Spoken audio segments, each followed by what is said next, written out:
কল্পনা কি? UPPL দল হিচাপে আমাৰ BTCৰ 15টা সমষ্টিত আমি পুৰা দমত কাম কৰি আছে। আমাৰ দলৰ দায়িত্ব থকা আমাৰ বিভিন্ন দায়িত্ব থকা বিষয়ববীয়াসকল, কৰ্মকৰ্তা, কাৰ্যকৰ্তাসকল ৰাইজৰ লগত আলোচনা বিলোচনা চলি আছে আৰু ৰাইজেও বিচাৰিছে যে UPPL দলে 15টা সমষ্টিত খেলিব লাগে, শক্তিশালী ৰূপত মানে ৰাজনৈতিকভাৱে কাম কৰিব লাগে। কাৰণ শান্তি প্ৰতিষ্ঠা কৰাটো UPPLৰ মডেল।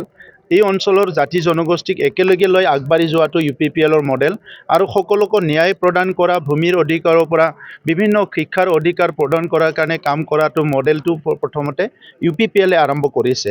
তো সেইকাৰণে আজি বিচাৰে যে UPPLে কাম কৰিব লাগে। কিন্তু 26ৰ নিৰ্বাচন অসমৰ নিৰ্বাচন, গতিকে অসমত যোৱা সময়ত বিভিন্ন দলৰ চৰকাৰ আহিছে, NDA চৰকাৰ চলি আছে, য'ত আমিও অংশীদাৰ আছোঁ।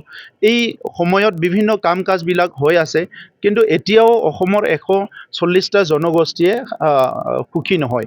যিসকল সুখী নহয়, এইসকলে কিয় সুখী নহয়, যিসকলে কিবা এটা পোৱা নাই বুলি ভাবিছে কিয় পোৱা নাই, এই কথাবিলাক আমি আলোচনা কৰিব লাগিব।